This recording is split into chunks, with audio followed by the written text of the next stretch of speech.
বৈষম্যবিরোধী ছাত্র আন্দোলনের পক্ষ থেকে আজকে আমাদের হেলথ টিম কেন্দ্রীয় সমন্বয়ক বৃন্দদের একাংশ একটি প্রতিনিধি দল ঢাকা মেডিকেলে এসেছে।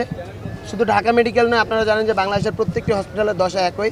সেখানে যেখানেই যাওয়া হচ্ছে সেখানে দেখা যাচ্ছে গুলিবিদ্ধ লাশ। অন্যান্য রোগী যারা রয়েছেন তারা থাকতেই পারছেন না, তাদেরকে যেতে হলো গিয়ে কম ইমার্জেন্সি, তাই তাদেরকে অন্যান্য জায়গায় চলে যেতে হচ্ছে। এই যে বাংলাদেশের স্বাস্থ্যখাতের ধস, এইটার পেছনে রয়েছে একটি স্বৈরাচারী সরকার।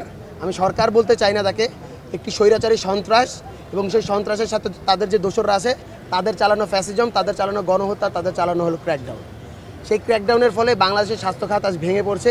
কিন্তু আপনারা জানেন যে আমাদের নতুন যে অন্তর্বর্তীকালীন সরকার গঠিত হয়েছে তারা বদ্ধপরিকর।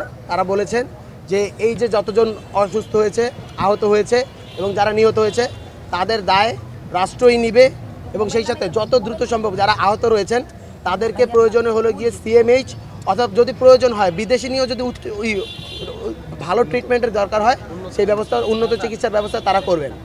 এখন আমি বলবো যে হাসনাত আবদুল্লাহকে এই সম্পর্কে কিছু বলার জন্য। দেখুন, আমাদের অন্তর্বর্তীকালীন সরকারের যিনি প্রধান উপদেষ্টা ডক্টর মোহাম্মদ ইউনূস প্রথম দিন এয়ারপোর্টে ল্যান্ড করে উনি যে বিষয়টি প্রথমে অ্যাড্রেস করেছেন, ইনফ্রাস্ট্রাকচার থেকে আমাদের দেশের মানুষ বেশি গুরুত্বপূর্ণ।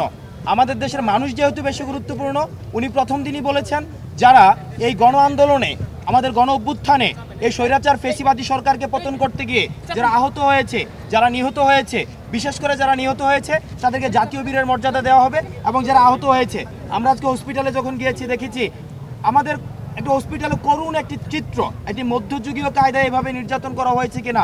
৭১-এ প্রথম স্বাধীনতা যুদ্ধ পাকিস্তানি বর্বর এভাবে মনে হয় গুলি চালায়নি, সেটা আমরা দেখিনি। কিন্তু আজকে আমরা যখন দেখছি সেটা আমাদের হৃদয় কেঁপে ওঠে।